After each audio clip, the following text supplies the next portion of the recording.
Bonjour David Kayla, je suis très heureux de vous avoir dans ce podcast.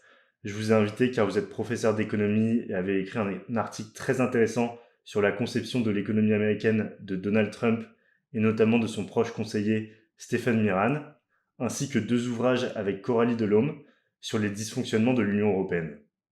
Dès lors, je voulais avoir une conversation avec vous au cours de ce podcast sur le commerce international. Avant que nous commencions, pourriez-vous vous présenter? Je suis effectivement David Kella, enseignant-chercheur, maître de conférence à l'Université d'Angers. Et mon rôle, c'est effectivement à la fois de faire de la recherche et de l'enseignement, mais aussi d'écrire des articles de vulgarisation ou des ouvrages pour m'adresser au grand public sur des sujets qui les concernent. Ce podcast sur le commerce international s'organisera en trois parties. Premièrement, nous reviendrons sur ce que dit la théorie économique sur le commerce international. Deuxièmement, nous nous intéresserons à l'importance qu'accorde l'Union européenne au libre-échange et de mieux comprendre les raisons de cette politique pro-libre-échange. Enfin, nous essaierons d'évaluer si la France peut être compétitive à l'international sans barrière douanière. Oui. Avant de revenir sur ce que nous dit la théorie économique sur le commerce international, pourriez-vous éclaircir pour nos auditeurs quelques notions, telles que la balance des paiements, qui permet de trouver le solde commercial, le solde courant et le solde du compte financier, et un peu distinguer le solde commercial avec le solde des services? Oui, alors la balance des paiements, c'est une série de soldes qui représentent les relations qu'a un pays, par exemple la France, avec le monde extérieur. Donc dedans, on va retrouver le solde courant, mais aussi le solde financier, et puis d'autres soldes, d'autres balances qu'on dit, sur d'autres éléments qui sont moins significatifs. Alors un solde, c'est une différence entre ce qui sort et ce qui rentre. Et donc ce solde, il peut être positif si il sort plus qu'il ne rentre, ou négatif si c'est l'inverse. Alors le solde courant, il inclut quatre éléments. La balance des biens, la balance des services, la balance des transactions courantes qui ne relèvent pas de transactions réciproques, c'est-à-dire c'est souvent des transferts d'argent sans contrepartie, et puis la balance des revenus, qui implique des revenus qui sont acquis du fait du patrimoine qu'on a à l'extérieur. Donc ça, c'est le solde de la balance courante. Et donc la balance commerciale, alors il y a deux définitions. Une définition qui est de dire c'est juste la balance des biens, mais moi, j'aime pas trop cette définition parce qu'en fait, aujourd'hui, les services sont des marchandises comme les autres. Et donc, j'inclus dans la balance commerciale les biens et les services. Mais bon, ça dépend des économistes et des écoles. Le principe, c'est que ce solde de la balance courante, il représente des échanges, en fait, avec l'extérieur, soit en matière commerciale, soit en matière de revenus, soit des transactions sans contrepartie, en gros. Parfait. Dans cette première partie, donc, nous reviendrons sur ce que dit la théorie économique du commerce international. Ma première question concerne les justifications de la théorie économique du libre-échange. En effet, tous ceux qui ont suivi des cours d'économie apprennent que le modèle de Ricardo montre que la spécialisation des pays selon leurs avantages comparatifs et le commerce entre eux permet une production supérieure de biens. Est-ce que le modèle de Ricardo, qui date du 19e siècle, est-il toujours pertinent? Et pouvez-vous également définir rapidement le libre-échange avant de répondre? Le libre-échange, alors ça peut être deux choses. Traditionnellement, le libre-échange, c'est dire que l'État ne va pas s'intéresser aux échanges, c'est-à-dire qu'il va laisser les individus acheter ou vendre comme ils le souhaitent. C'est un peu le laisser-faire en matière commerciale, c'est une extension du laisser-faire. Mais aujourd'hui, le libre-échange peut avoir une autre signification, puisque très souvent, en fait, c'est des traités de libre-échange. Ces traités sont très, très importants, ils font plus de 2000 pages, très souvent. Donc c'est plutôt une vision un peu néolibérale où l'État va venir organiser les échanges. Donc c'est pas du libre-échange au sens où l'État s'en désintéresse, c'est au contraire un accord entre États pour organiser autrement les flux. Alors l'objectif dans les deux cas, c'est vraiment de favoriser les flux, soit par le laisser-faire, donc le libre-échange traditionnel, soit par l'introduction d'un certain nombre de règles qui vont permettre au flux d'être plus facilement, de plus facilement s'organiser. Alors, ce libre-échange du temps de Ricardo, c'était bien sûr le principe du non-intervention de l'État. C'était un principe très libéral de séparation de l'État et de l'économie. Et dans la théorie des avantages comparatifs, en fait, Ricardo, il répond à la théorie de Smith, qui était celle d'Adam Smith, donc, qui était celle des avantages absolus. Alors dans la théorie des avantages absolus de Smith, c'était juste l'idée de dire, si vous avez deux pays, l'un qui produit un bien à un coût supérieur à l'autre, et l'autre, c'est un autre bien qu'il produit à un coût supérieur, alors les deux pays ont intérêt à échanger les biens qui sont, enfin pas ces biens-là, c'est-à-dire que là où les coûts sont inférieurs, on va échanger. En gros, on prend l'exemple du Portugal et de l'Angleterre. Donc le Portugal produit du vin à moindre coût et les Anglais produisent des draps à moindre coût. Et donc les deux on gagne si l'Angleterre vend ses draps au Portugal et que le Portugal vend son vin à l'Angleterre. Ça, c'est la théorie des avantages absolus. C'est souvent comme ça qu'on interprète l'échange. C'est-à-dire que si moi je suis moins cher que toi pour produire un bien, alors on a intérêt à l'échanger. Mais la théorie de Ricardo est un peu plus subtile. C'est la théorie donc des avantages comparatifs. Et dans l'exemple de l'Angleterre et du Portugal, en fait, on va prendre un cas, tout à fait théorique, bien sûr, où le Portugal produit des draps à moindre coût que l'Angleterre, mais le rapport entre le coût du drap et le coût du vin est en faveur du vin pour le Portugal. C'est-à-dire, on peut prendre l'exemple, le coût de production du drap en Angleterre, c'est de 100. Le coût de production du drap au Portugal, c'est 90. Donc, on voit bien que le Portugal produit des draps à moindre coût par rapport à l'Angleterre. Mais le coût de production du vin de l'Angleterre, c'est 120. Et le coût de production du vin pour le Portugal, c'est 70. Et donc, on voit bien que du point de vue du Portugal, le drap est plus coûteux à produire que le vin. Voilà. Alors que l'Angleterre, c'est le vin qui est plus coûteux à produire que le drap. Et dans ce cas-là, eh bien, même si le Portugal a intérêt et favorisé par rapport à l'Angleterre sur les deux produits, eh bien, on a quand même intérêt à échanger, puisque du coup, l'échange va entraîner la spécialisation. Tout le vin va être produit au Portugal, tout le drap va être produit en Angleterre, et on peut calculer que en fait, on produit à moindre coût en échangeant et en se spécialisant. Et ça c'est important, mais il faut bien comprendre que ça ne peut fonctionner que parce que justement, on ne peut pas produire le drap et le vin au Portugal. Parce que les facteurs de production sont pas mobiles. C'est-à-dire que le capital et le travail ne peuvent pas aller entièrement au Portugal pour produire les biens pour les deux pays. Donc, un pays a toujours intérêt à échanger, même s'il est moins efficace que l'autre. Et c'est ça, en fait, que nous apprend la théorie de Ricardo. Et c'est en ce sens qu'elle est intéressante, parce qu'elle est contre-intuitive. Mais elle est contre-intuitive parce qu'elle est basée sur une hypothèse très forte, qui est que les facteurs de production ne peuvent pas bouger. Or, le problème, c'est qu'aujourd'hui, on vit dans un monde où le capital peut bouger, c'est-à-dire qu'on peut aller investir dans un autre pays, où même la main-d'œuvre peut bouger, donc le travail peut bouger. Et puis, il y a aussi une corollaire de cela qui n'est pas exactement pris en compte par Ricardo, c'est qu'on va considérer que tous les facteurs de production sont utilisés, c'est-à-dire qu'il ne va pas y avoir de chômage. Or, dans la réalité, on peut avoir du chômage, c'est-à-dire un facteur de production, le travail, qui n'est pas entièrement exploité. Alors ça, du point de vue de la théorie économique, c'est pas logique, parce que si on a un facteur de production, pourquoi ne pas l'exploiter, en fait, même pour produire quelque chose d'inefficace. Ce sera toujours moins coûteux que de verser des allocations de chômage. Mais le problème, c'est que le monde, il fonctionne pas comme ça. C'est-à-dire que le monde n'est pas ne représente pas une forme de réalité abstraite qu'on peut voir avec un simple calcul. Et l'autre chose qui change, qui ne correspond pas à la théorie de Ricardo, enfin qui n'est pas pris en compte par la théorie de Ricardo, c'est la dimension temporelle. C'est-à-dire que là, on part du principe que le coût de production du drap et du vin, il est donné une fois pour toutes et puis il va pas changer. Or, le principe même d'un pays qui se développe, c'est qu'il va gagner en productivité, il va avoir une production qui sera de moins en moins coûteuse. Et donc, si on réfléchit à ça, ça peut être intéressant pour l'Angleterre de produire du drap, et même du vin, ou pour le Portugal de continuer de produire du drap, parce que même s'il est moins efficace que l'Angleterre, même en considérant les avantages absolus, parce que il peut voir ses coûts diminuer au cours du temps s'il améliore sa technologie, s'il forme davantage ses salariés. Et donc l'un des problèmes de cette théorie, c'est que elle est statique en fait, et elle organise la disparition de certaines filières, parce que quand on se spécialise, ça veut dire qu'on va pas produire tout, on va importer une partie des choses, y compris des choses essentielles. Et donc si un jour le pays avec lequel on échange, il arrête d'exporter pour X ou Y raison, on se retrouve incapable d'obtenir cette marchandise. Et donc là aussi, un autre aspect qui n'est pas pris en compte dans cette théorie, c'est la résilience, ou voire c'est des questions liées à la souveraineté, à l'autonomie stratégique.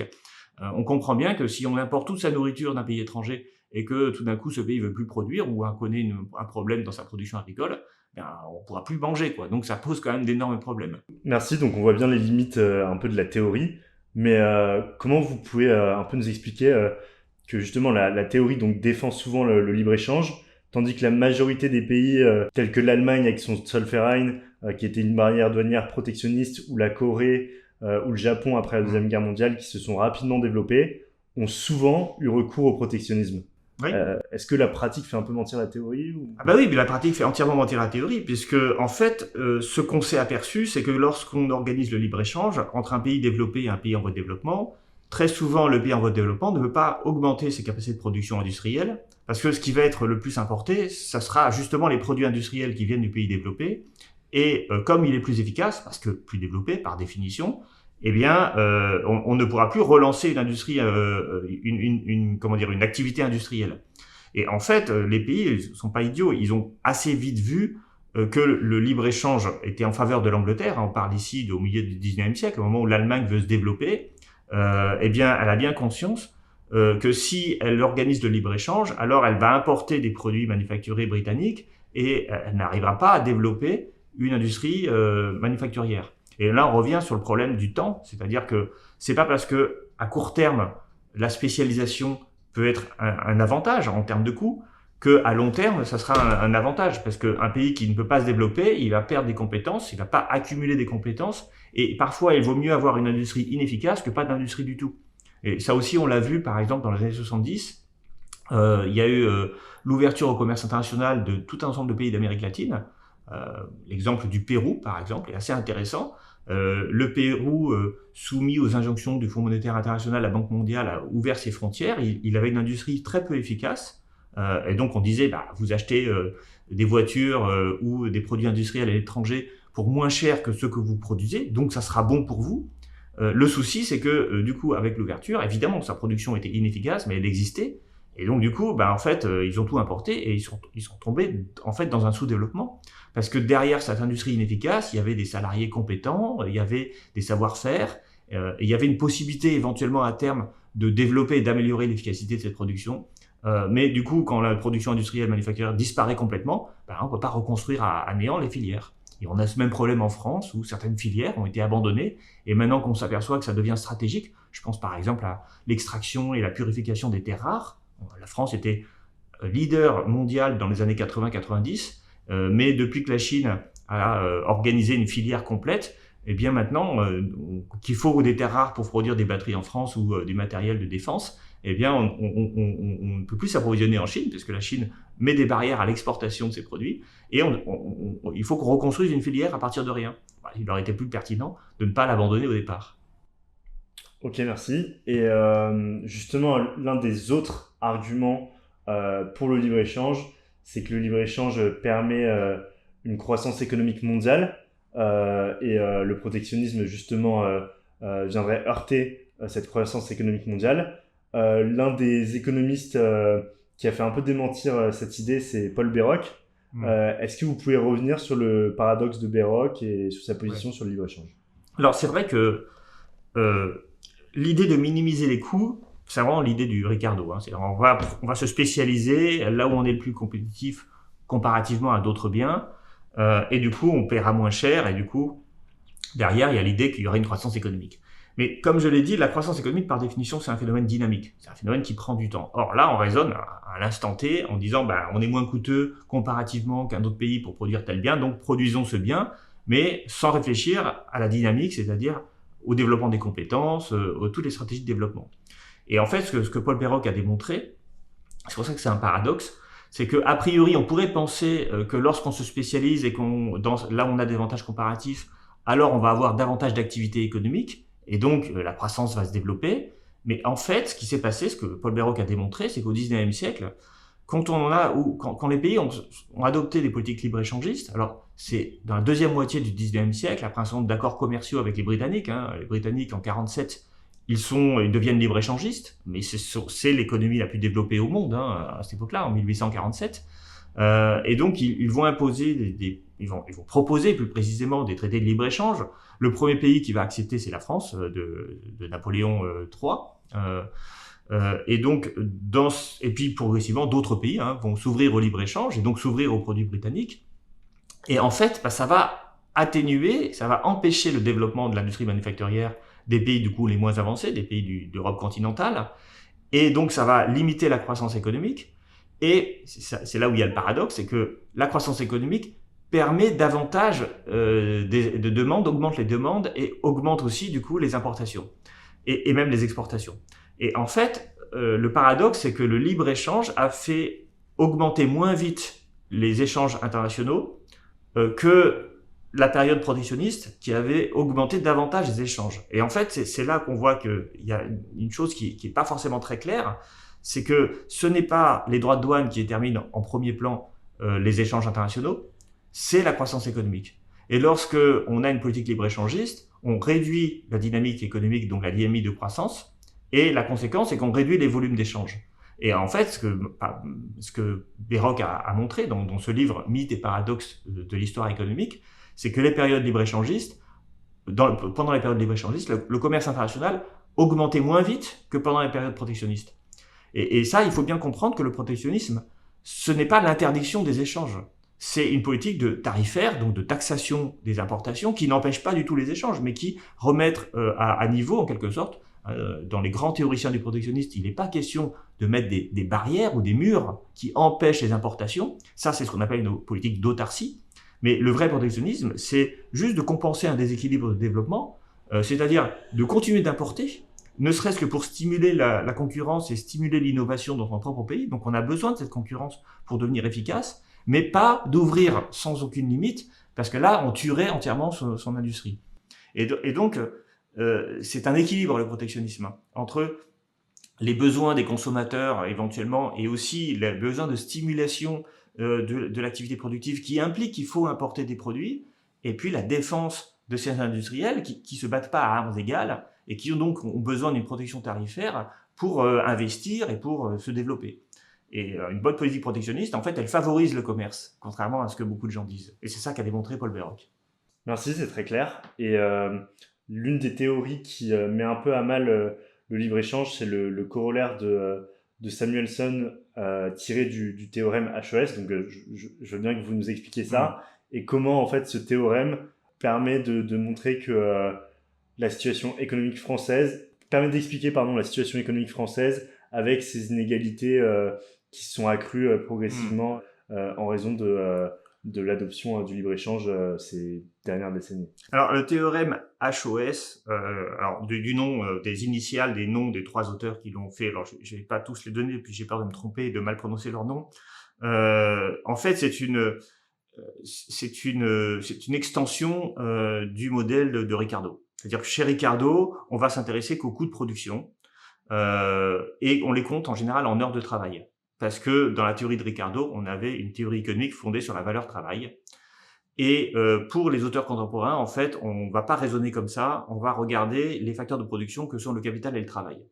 Et donc la théorie HOS dit que pour calculer le coût de production d'une marchandise, il faut regarder plusieurs choses. Donc déjà, le travail peut être qualifié ou non qualifié, le capital peut être plus ou moins abondant. Alors, l'idée première des économistes, c'est de dire que le capital est plus abondant dans les pays riches et plus rare dans les pays en voie de développement. Et puis pareil, les travailleurs qualifiés sont plus nombreux dans les pays riches et moins nombreux dans les pays en voie de développement. Donc à partir de ces hypothèses, on va regarder qu'est-ce qui va motiver l'échange et comprendre d'où viennent les avantages comparatifs, avec l'idée que les avantages comparatifs sont liés à la dotation de capital et en facteurs de production travail qui sont plus ou moins compétents ou plus ou moins qualifiés. Et donc, les échanges sont justifiés par les différences de niveau de qualification et de niveau de dotation capital des pays les uns par rapport aux autres. Bref, je ne vais pas rentrer trop dans la technique, mais la conséquence de ça, c'est de dire que un pays a intérêt à échanger lorsqu'il a une dotation différente d'un autre pays. Typiquement, quand un pays est développé, il a intérêt à échanger avec un pays en voie de développement parce qu'il dispose plus de capital et d'une main-d'œuvre plus qualifiée. Et donc, la concurrence va entraîner l'importation de biens qui nécessitent peu de capital et peu de personnes qualifiées. Et donc, ça va entraîner des inégalités. Et c'est là qu'il faut comprendre pourquoi il y a des inégalités, parce que les travailleurs peu qualifiés du pays développé vont se retrouver en concurrence avec les travailleurs peu qualifiés et nombreux, finalement, des pays en voie de développement.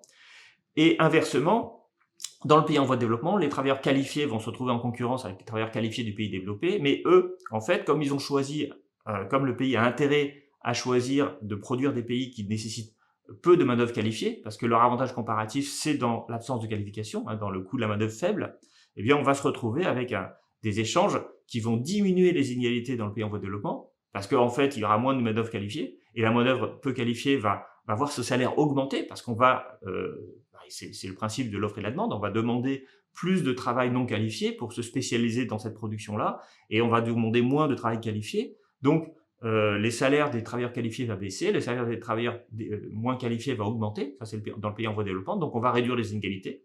Et puis, inversement, dans le pays développé, eh bien, en fait, on va se passer de la main-d'œuvre peu qualifiée parce qu'on va se spécialiser dans le travail qualifié. Et donc, ça va augmenter les salaires des travailleurs qualifiés et ça va baisser les salaires des travailleurs non qualifiés. Donc, ça va augmenter les inégalités. Mais enfin, tout ça, c'est très théorique. Parce qu'en fait, la théorie HOS ne fonctionne pas dans la réalité, je me permets de le dire, parce qu'en fait, les pays développés, on voit qu'ils échangent davantage des produits avec des pays développés, de même niveau de développement. Et il n'y a pas du tout ce phénomène en tout cas dans les pays en voie de développement, il n'y a pas ce phénomène de réduction des inégalités, parce que voilà, ils vont pas autant se spécialiser que ce qu'il faudrait, et les salaires vont pas beaucoup augmenter en fait, parce que si les salaires commencent à augmenter, ils vont perdre leur avantage comparatif justement. Donc il y a un phénomène, la théorie dit qu'il y aura un développement par l'exacerbation des différences de départ, c'est-à-dire qu'en fait les pays avec des emplois peu qualifiés, ils vont voir les revenus des employés peu qualifiés augmenter, mais en fait la réalité c'est que ça marche quasiment pas. Et dans les pays développés, la spécialisation, effectivement, elle peut peser sur les salaires des moins qualifiés, mais en fait, on s'aperçoit très vite que, en fait, ça fonctionne pas comme ça non plus, parce que les pays en voie de développement, par exemple la Chine ou l'Inde, vont augmenter très fortement en qualification, et donc ils vont commencer à concurrencer aussi les travailleurs qualifiés des pays développés, et donc pas du tout comme la théorie l'avait annoncé, et donc on va voir parfois des emplois dans les domaines très qualifiés qui vont disparaître. Les ingénieurs français, par exemple, sont en concurrence directe aujourd'hui avec les ingénieurs chinois ou les ingénieurs indiens, et c'est pas du tout ce qu'on nous avait annoncé. Ou même les comptables de Madagascar, qui ont parfois fait leurs études en France, on va externaliser la comptabilité des services comptables d'une entreprise à Madagascar, parce qu'on est sur le même fuseau horaire, et que là-bas, les salaires sont plus faibles, y compris par les travailleurs qualifiés. Donc, la réalité, c'est que ça marche pas vraiment, cette histoire de spécialisation. Aussi parce que la théorie HOS est fondée sur le principe des facteurs de production immobiles, alors qu'en fait, les facteurs de production sont pas immobiles. Et d'ailleurs, les pays en voie de développement vont former leurs travailleurs qualifiés en Europe ou aux États-Unis, et puis ensuite ils vont revenir, ils seront aussi qualifiés que les travailleurs des pays développés, et ils pourront faire à moindre coût les mêmes services. Donc voilà, donc en fait, la théorie fonctionne pas tant que ça. Ok, mais donc par exemple, ce qu'a vécu le textile français avec une compétition directement plutôt asiatique, ou la sidérurgie, vous considérez que c'est pas forcément lié à la spécialisation dans le travail peu qualifié des pays Alors asiatiques? si, dans le textile, il y a une concurrence qui est vraiment liée au faible coût de la main-d'œuvre. Mais en fait, ça n'a pas augmenté les salaires dans ces pays. C'est ça que je voulais dire, contrairement à ce que dit le corollaire de HOS, corollaire de Samuelson.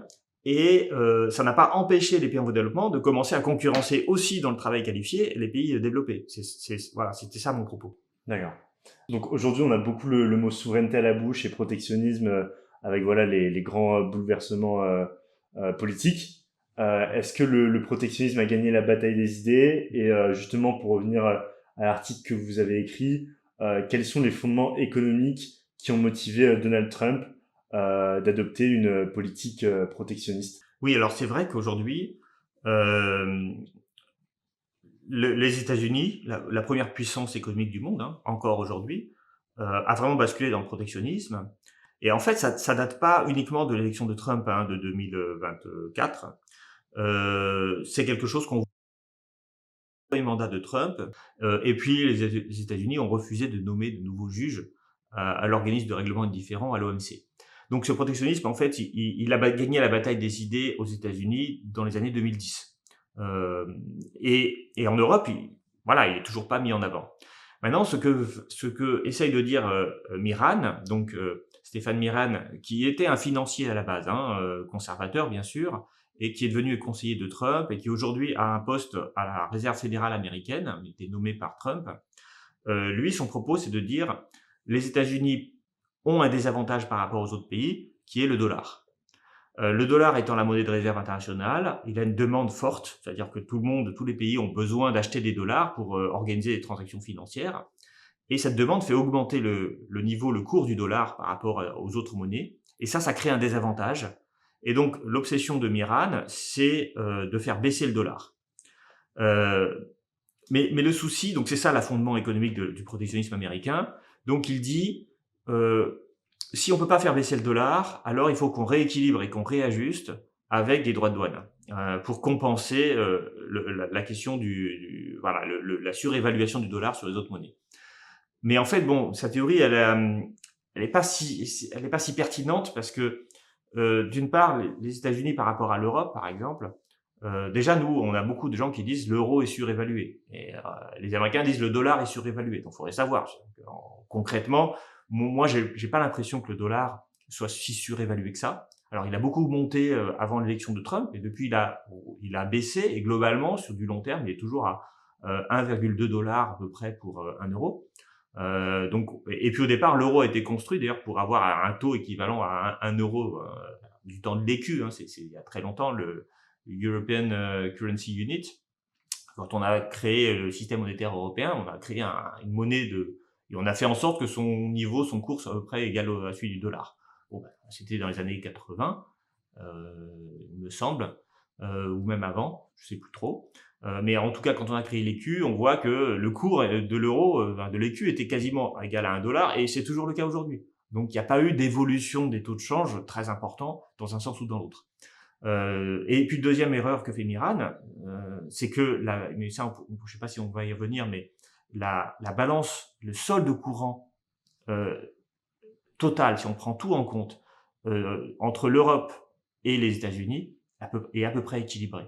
Et donc, il n'y a pas de désavantage structurel. En fait, ce qui se passe, c'est que l'Europe exporte beaucoup de biens, mais elle importe beaucoup de services et elle paye beaucoup de revenus aux États-Unis. Et ces revenus, c'est en partie lié à sa puissance, à la puissance américaine dans le numérique, qui fait qu'on doit payer beaucoup. Alors numérique et culture aussi, parce que le culture, ça implique des droits d'auteur, et donc il faut payer des copyrights et des logiciels aux États-Unis, et puis des revenus qu'on va verser pour l'utilisation de certains nombres de services.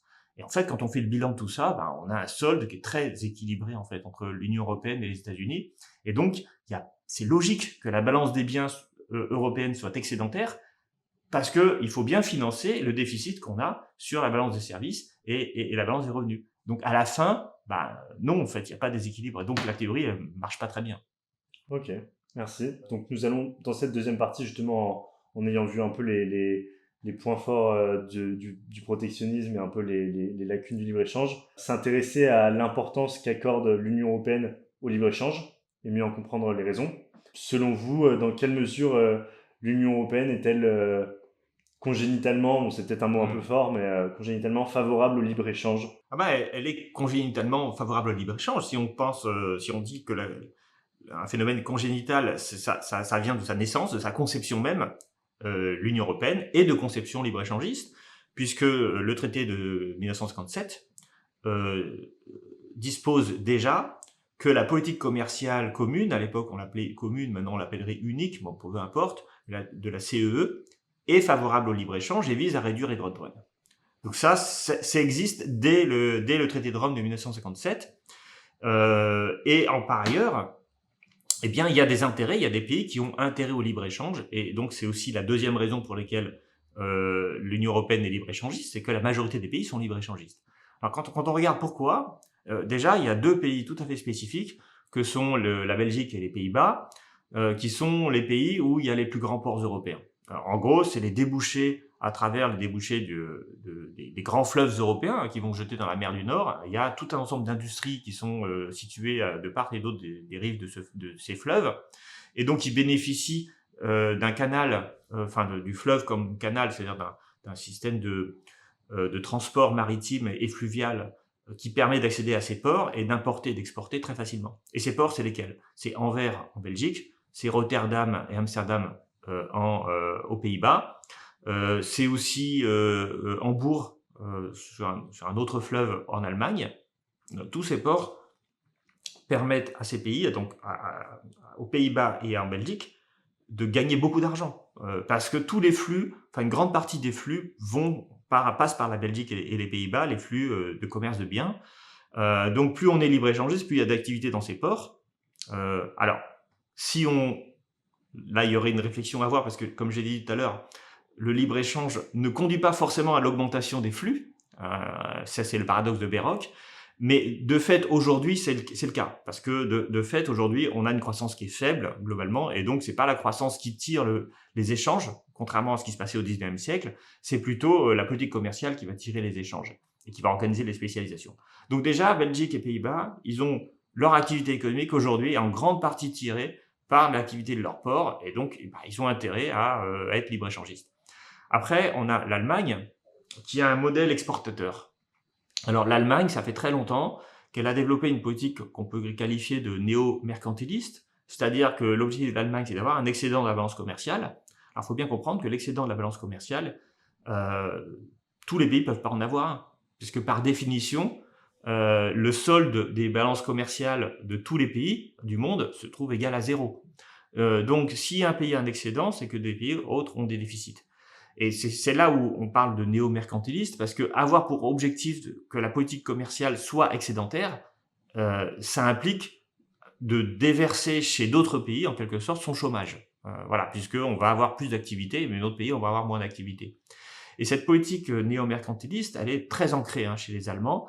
C'est un peu une conséquence paradoxale du protectionnisme allemand du XIXe siècle, dont on a parlé tout à l'heure. C'est-à-dire qu'en fait, les Allemands, ils ont toujours été un peu obsédés par les échanges commerciaux avec les autres pays. Et donc, auparavant, ça passait par du protectionnisme, et puis aujourd'hui, ça passe par du libre-échange, mais l'objectif est le même, c'est de dégager un excédent commercial pour réduire sa dette extérieure, parce qu'il y a aussi une obsession de la dette chez les Allemands.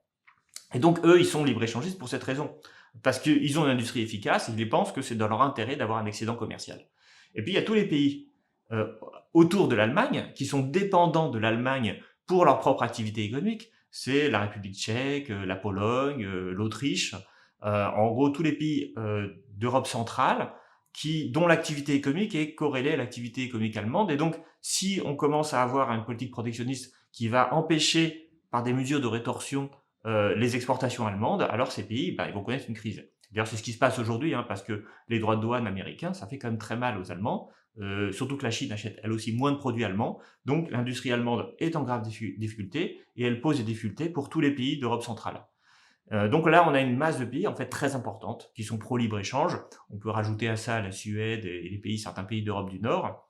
Et donc la minorité de blocage, c'est les pays d'Europe du Sud, pas très importante. Et même aujourd'hui, on voit bien que l'Espagne est favorable au libre-échange parce que, pour des raisons là aussi géopolitiques, ils ont des liens avec les pays du Mercosur très forts. Donc eux, ils veulent commercer parce qu'ils pensent qu'ils ont des avantages par rapport à d'autres pays européens puisqu'ils parlent la même langue que les pays d'Amérique du Sud.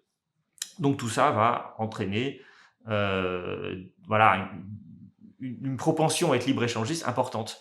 Même si c'est un peu une fuite en avant, parce que le libre-échange allemand, le mercantilisme allemand, il entraîne des réactions d'autres pays qui vont chercher à arrêter d'importer. Donc on a aujourd'hui les États-Unis, on a la Chine, donc les grands pays importateurs de produits allemands ont arrêté d'importer beaucoup de produits allemands. Donc du coup, on essaie de se retrouver avec les pays du Mercosur.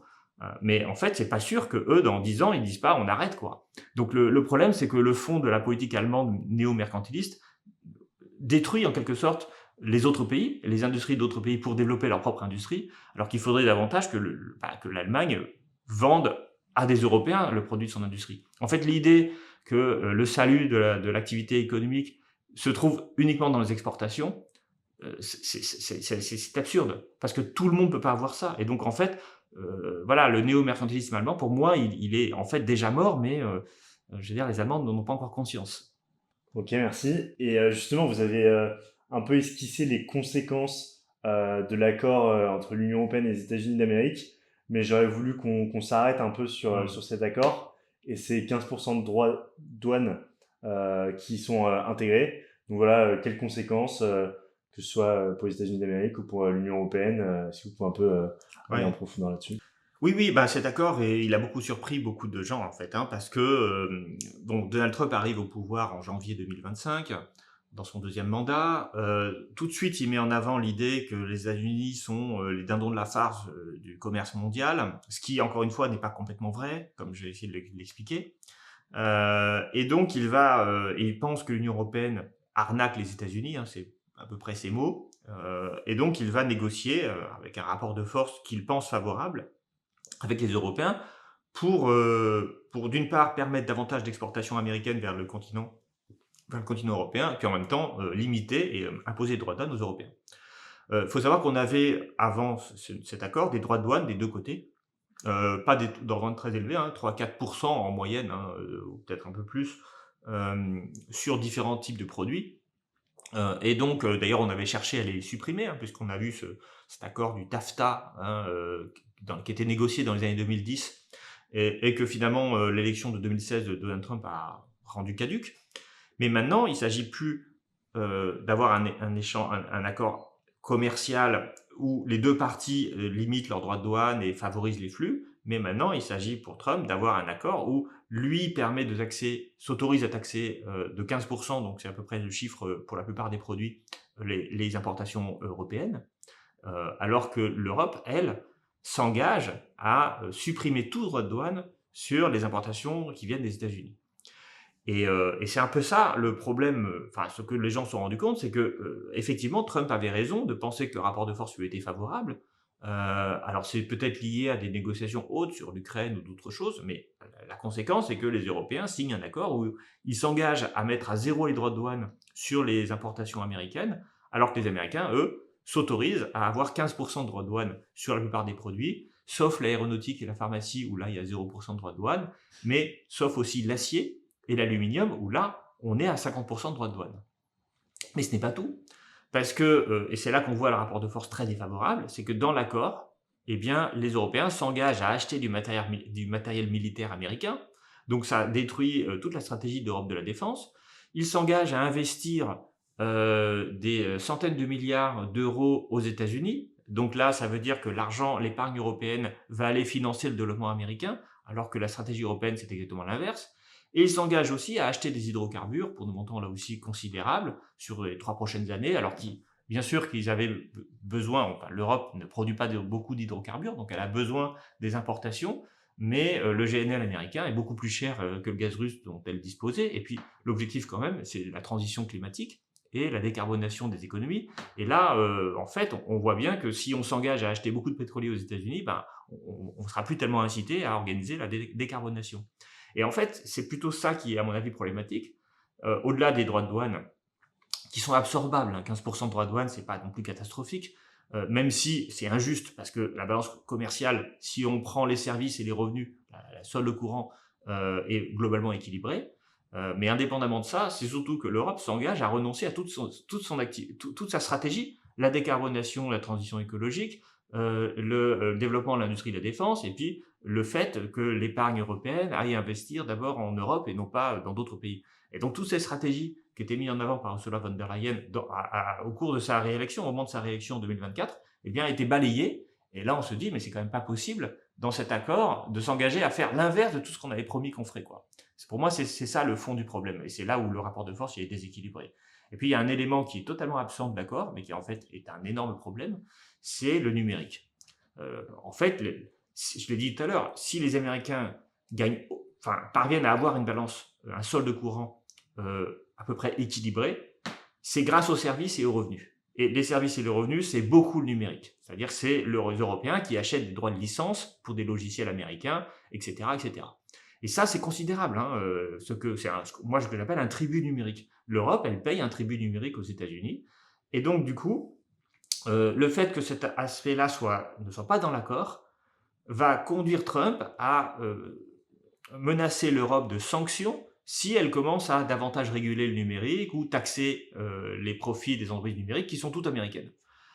Et les Européens auraient dû dire, puisque c'est pas dans l'accord, alors ça veut dire qu'on a le droit, mais on connaît Trump. En fait, il aurait fallu que ça soit dans l'accord pour dire pour que les Américains reconnaissent le droit des Européens à taxer ce qu'ils souhaitent taxer, en fait, hein, et à réguler ce qu'ils souhaitent réguler. Ça regarde pas les États-Unis si les Européens décident de réglementer davantage l'usage des réseaux sociaux, par exemple, ou les revenus de publicité de Google. Et on a vu que Trump, il n'en avait pas grand-chose à faire, puisque en septembre, Google a été condamné à une amende de 3 milliards d'euros parce qu'elle favorisait ses publicités au détriment de publicités d'autres opérateurs.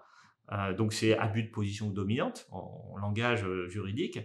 Et immédiatement, Trump a dit c'est pas possible, on va vous instaurer des droits de douane pour vous apprendre à vivre. Donc il renonce lui-même à l'accord parce que justement, il n'a jamais reconnu la souveraineté des Européens sur le numérique américain, quoi.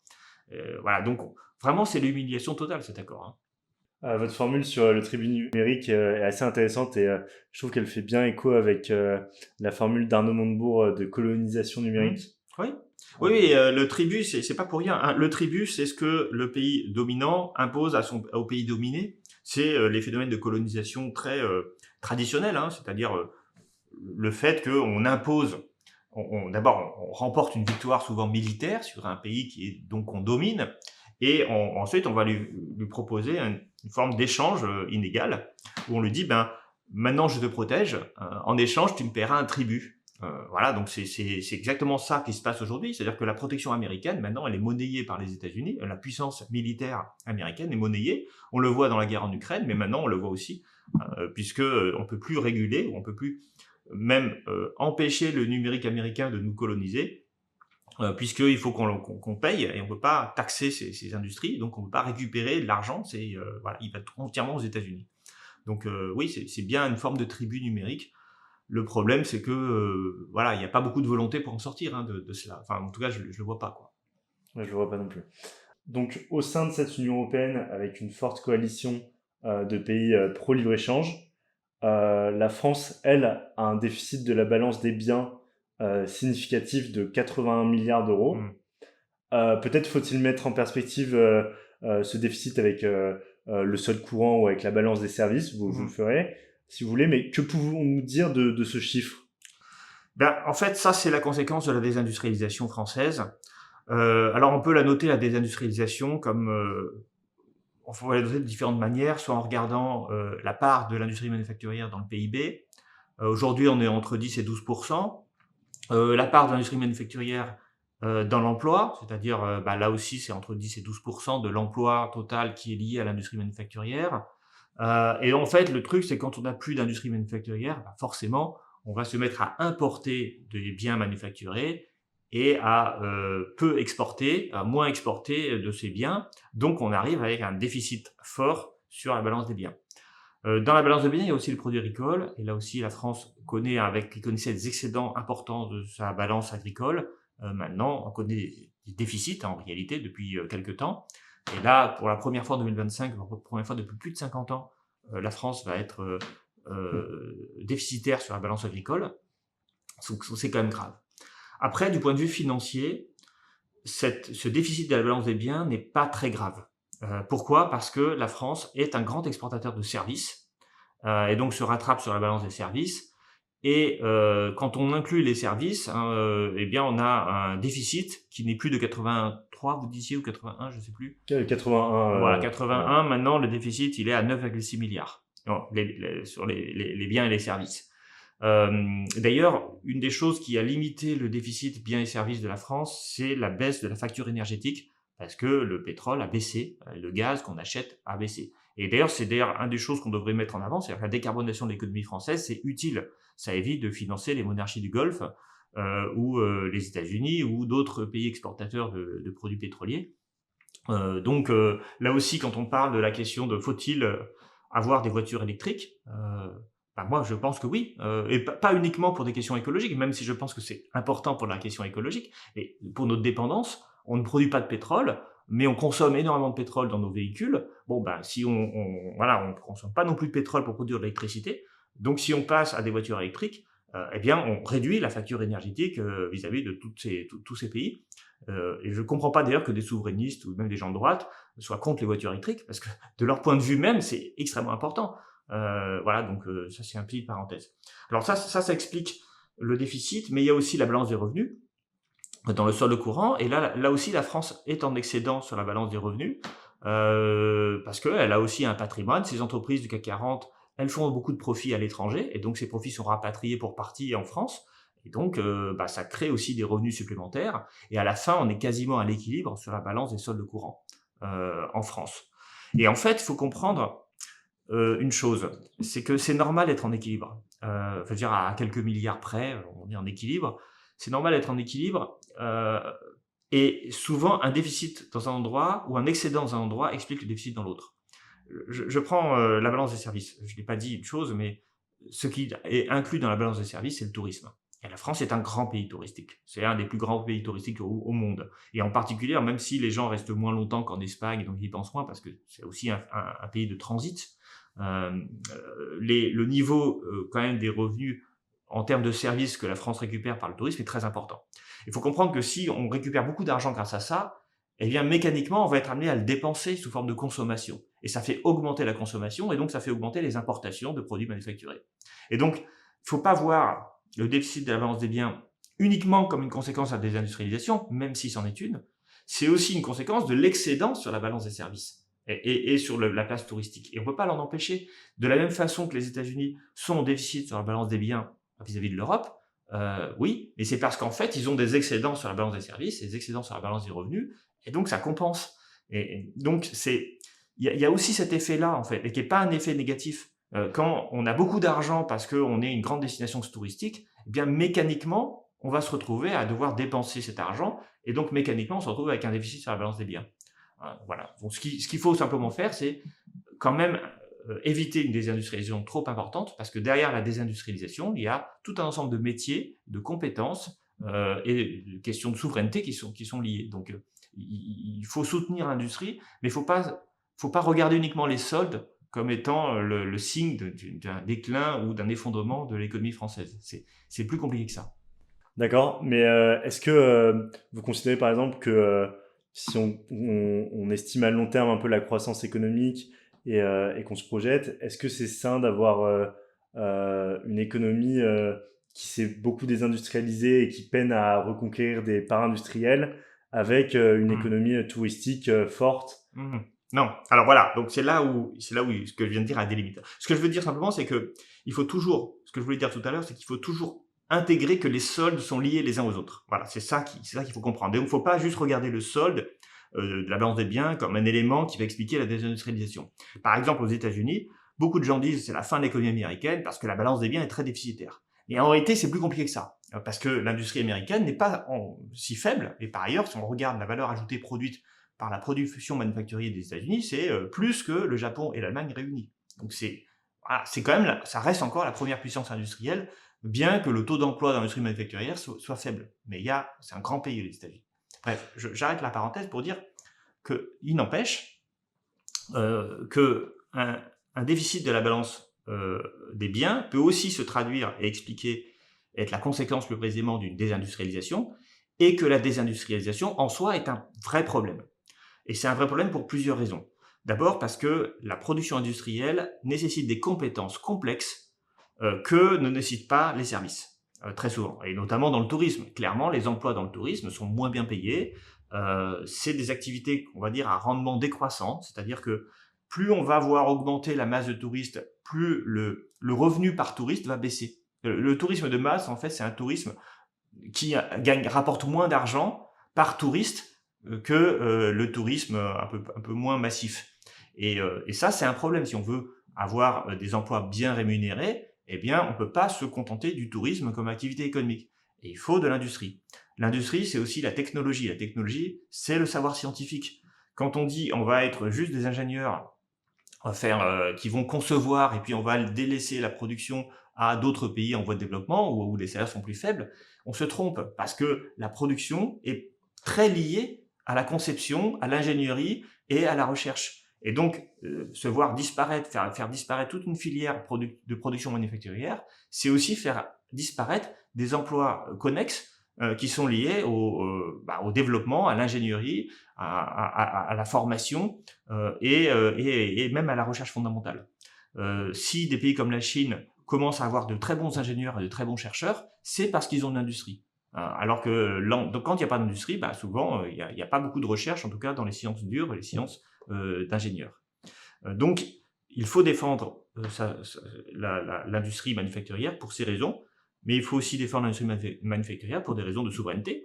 Et là aussi, quand on voit qu'aujourd'hui on essaie de se réarmer en France, bon, alors, on peut critiquer la politique de réarmement, peu importe, c'est pas mon problème,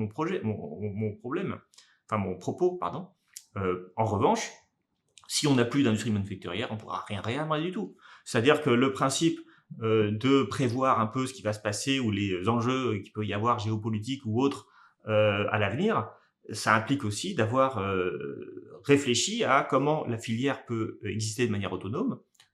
Si on n'a plus d'industrie manufacturière en général, on va plus avoir d'industrie de défense en particulier, parce que les compétences sont assez redéployables d'un niveau à l'autre. En gros, si vous fabriquez des voitures avec des tôles d'acier, avec des machines qui permettent de traiter ces tôles. Bon, bah ça c'est très bien, vous avez ces compétences. Le jour où il faut fabriquer des missiles, bah, c'est assez facile, puisque c'est à peu près les mêmes compétences qu'il y a. C'est pas forcément comment dire exactement les mêmes produits, mais on peut redéployer l'industrie manufacturière dans un endroit ou un autre. De la même façon, si vous voulez devenir une puissance industrielle, si vous voulez devenir une puissance agricole, il faut des tracteurs, donc des moteurs, donc une industrie manufacturière et une production de véhicules. Les touristes même impliquent le bâtiment. Le bâtiment, c'est aussi de l'industrie manufacturière quelque part. Il faut produire dans les bâtiments touristiques, il faut avoir des éléments, des fenêtres, des choses comme ça qui sont le produit de l'industrie manufacturière. Et donc le souci, c'est quand on perd toute l'industrie manufacturière, en fait, ça conduit à terme à un effondrement de l'économie parce que toutes les activités, qu'elles soient services, militaires ou autres, ou agricoles, ont besoin de l'industrie manufacturière et on ne peut pas importer toutes nos machines ou tous nos fenêtres, par exemple, dans le bâtiment ou nos tracteurs dans l'agriculture. On ne peut pas tout importer au bout d'un moment. Voilà, donc ça, c'est un danger de perdre en compétences dans l'industrie manufacturière. Ok, c'est très clair. Maintenant, nous allons passer à la troisième partie. Dans cette troisième partie, nous évaluons si la France peut rester compétitive sans avoir recours aux barrières douanières, donc à une politique protectionniste, en d'autres termes. Le modèle de protection sociale français a un coût sur le facteur significatif. Dès lors, la question auquel nous allons essayer de répondre est pouvons-nous concurrencer en conservant les principaux attributs de notre modèle social les États qui ont des coûts plus faibles parce qu'ils n'ont justement pas ce système de protection sociale aussi généreux que la France? Alors, c'est une grande question qui est très d'actualité aujourd'hui. On parle beaucoup du fait que les salaires payent des cotisations très élevées. Mais le coût du travail, il faut comprendre que c'est le coût des cotisations sociales plus les revenus salariés. On peut tout à fait avoir au même coût soit des revenus plus importants, soit et donc des cotisations plus faibles, soit des cotisations plus importantes et des revenus nets plus faibles. J'ai envie de dire ça, c'est un choix social, c'est pas un choix économique. Mais dire il faut baisser les cotisations en maintenant les revenus nets, ça veut dire simplement qu'on baisse le coût du travail et qu'on baisse les salaires globalement, qu'ils soient socialisés, les cotisations sociales ou directes. Donc ça c'est pas la même chose. En fait, la question plus précisément, c'est de dire est-ce qu'on doit baisser ses salaires en général, enfin son coût salarial, pour être plus compétitif? Et là, la réponse que j'aurais tendance à dire, c'est en fait non. En fait, ça ne suffirait pas. D'ailleurs, on l'a vu quand on a vu des pays comme la Grèce ou des pays ou l'Italie. C'était des pays qui étaient effectivement en déficit, alors notamment pour la Grèce, un déficit extérieur très important. Donc déjà, premièrement, c'est pas le cas de la France. On a un solde courant qui est à peu près équilibré, comme on l'a dit tout à l'heure. Ça veut dire que, en gros, la balance des services compense la balance des biens, pour le dire le simplement possible. En Grèce, il y avait un solde courant extérieur extrêmement élevé, dégradé, c'est-à-dire un déficit de plus de 10% du PIB. Donc c'est considérable. Et ça s'est rééquilibré. Et les gens disent, voyez, grâce aux efforts qu'on a fait, c'est-à-dire la baisse des cotisations sociales, la baisse des dépenses publiques, eh bien, on a rééquilibré les soldes courants grecs.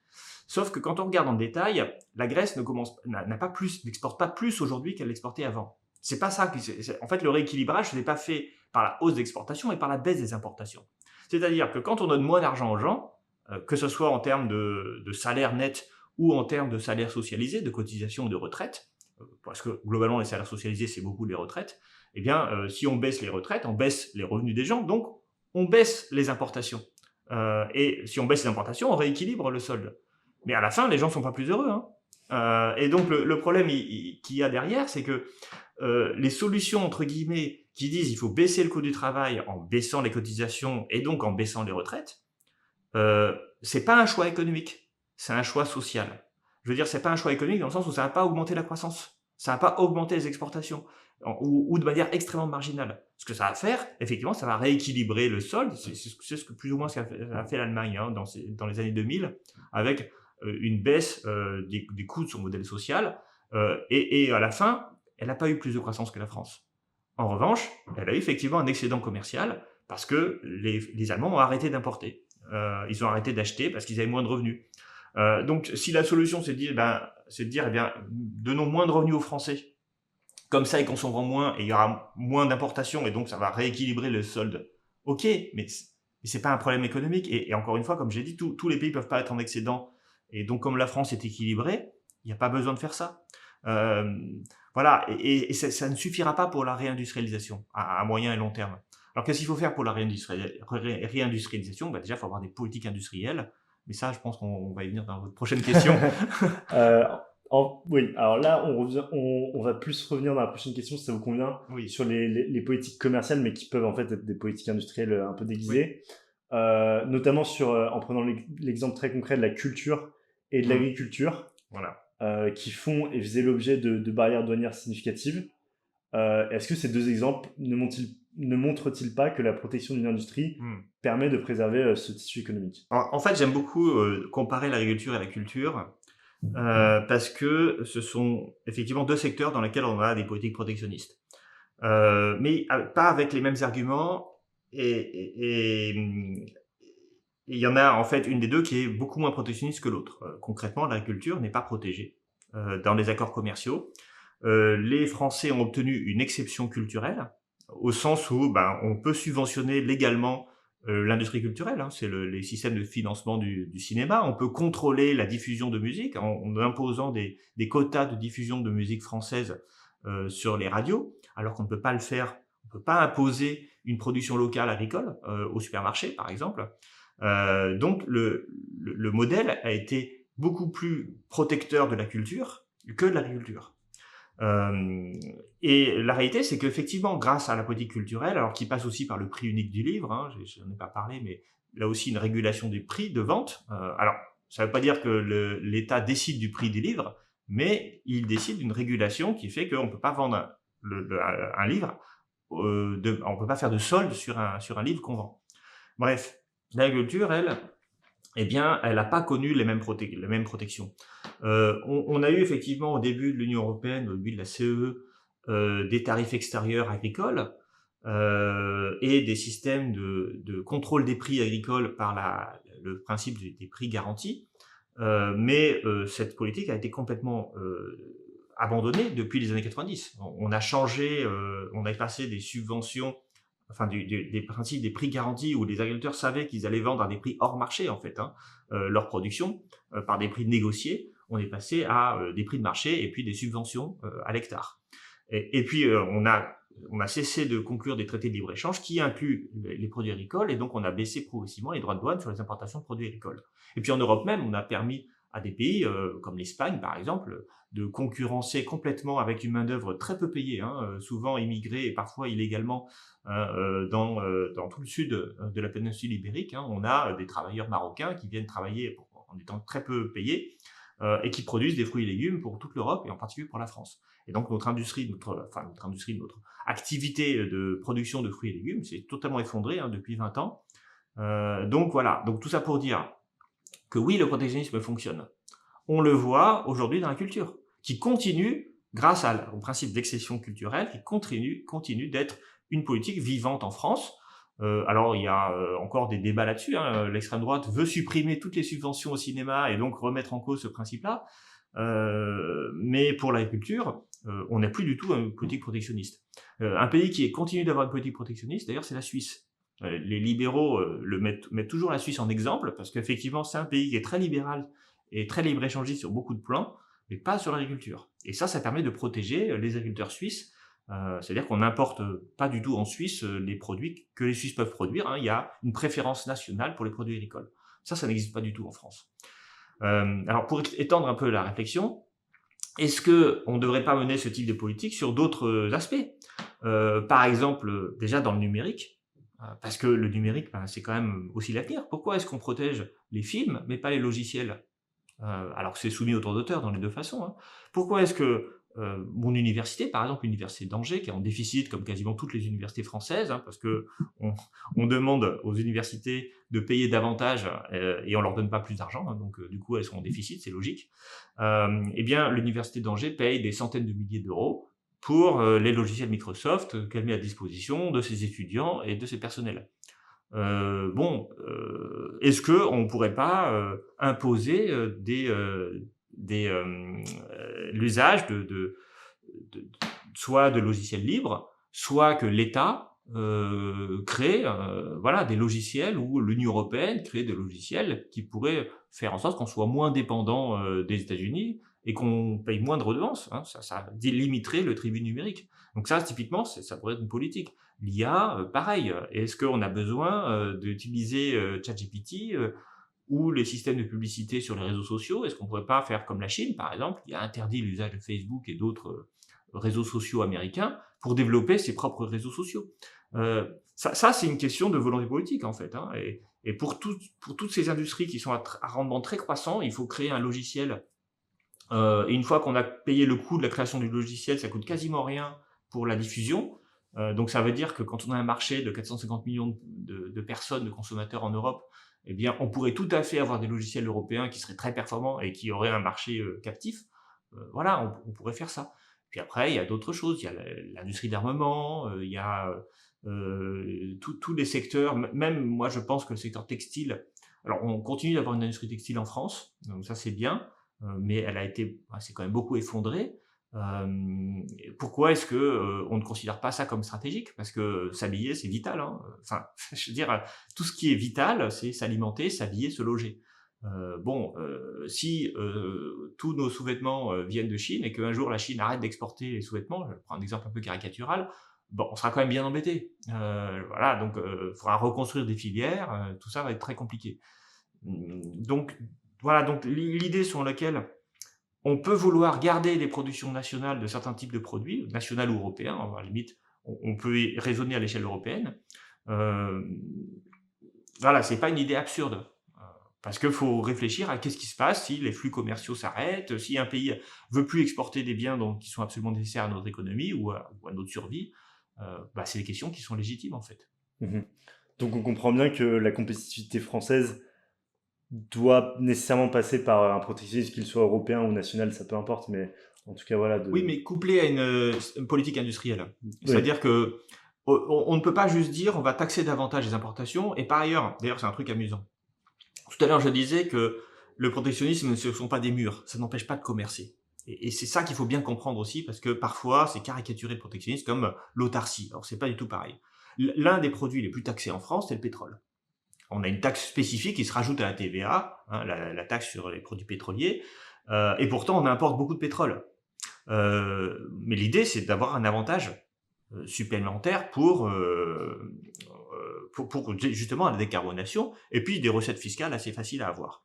On pourrait développer ce genre de choses aussi, en disant, peut-être que, pétrole, on va pas taxer le pétrole, ça va pas nous faire produire du pétrole, parce qu'il n'y a pas de champs pétrolifères en Europe et en France. Mais on pourrait se dire, qu'est-ce qu'on fait si on veut développer, par exemple, les batteries et les voitures électriques? Certes, il faut taxer les voitures chinoises, hein, pour que ça soit, pour simplement que les prix des voitures européennes et françaises soient compétitifs vis-à-vis des voitures chinoises. Donc voilà, donc ça vaut le coup de les taxer. Mais après, il faut réfléchir à toute la filière, les terres rares, la production de batteries. Donc réfléchir à déjà où ces choses-là s'implantent, les mines aussi. Il faudrait des mines de lithium en France. Et en fait, à chaque fois qu'on veut implanter une nouvelle usine de batterie ou une nouvelle mine, il y a souvent les riverains qui sont pas contents. Et donc, il faut réfléchir aussi à comment on restructure la chaîne de production plutôt que simplement dire, bah voilà, on va juste faire des droits de douane, et puis vous allez voir, le marché va spontanément produire les voitures qu'on a taxées, les voitures chinoises qu'on a taxées.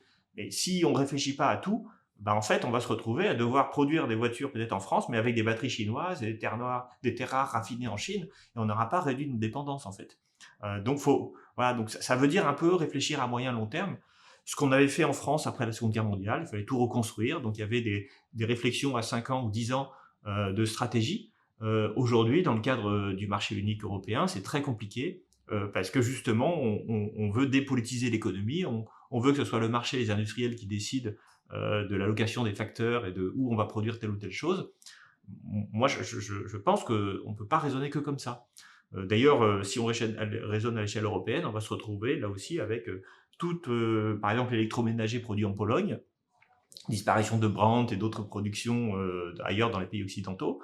Ben oui, mais si la Pologne voilà, quitte l'Union européenne, si elle est en conflit ouvert avec la Russie, on n'aura plus de machines à laver. Bon, bah c'est embêtant. Donc faut pas raisonner uniquement en disant on va aller là où c'est le moins coûteux. Il faut réfléchir aussi à qu'est-ce qui pourrait se passer et à réorganiser une industrie qui soit plus résiliente, c'est-à-dire qui soit moins dépendante des intrants, quitte à ce que ça coûte plus cher. Je trouve pas ça choquant de vouloir organiser une production industrielle plus onéreuse, un peu, je prenais le cas du Pérou tout à l'heure, et bien on pourrait aussi l'appliquer à la France. Parfois, ça coûte plus cher de produire localement, mais ça peut valoir le coup, y compris à long terme, parce que ça crée plus de résilience, ça crée plus d'autonomie, ça permet aussi aux travailleurs qui travaillent dans ces filières, peut-être moins compétitives, mais d'être quand même mieux payés et d'avoir des compétences qui seront nécessaires pour l'avenir. Voilà, donc c'est là où la politique commerciale est nécessaire, pas toujours suffisante, et il faut surtout avoir des responsables politiques voilà, qui se projettent un peu dans l'avenir et qui essayent de réfléchir à comment on organise des filières. Si on veut importer des choses, est-ce qu'on pourrait les produire sur place, à quel coût? Voilà, c'est des arbitrages complexes en fait, tout ça derrière.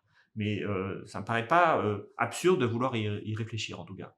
Pour nos auditeurs, je fais un peu un rétropédage, mais je pense que c'est intéressant. Premièrement, vous parliez du textile et que c'était voilà, très important. Effectivement, on l'a vu pendant le Covid avec les masques, Ouais. où on importait beaucoup de masques chinois.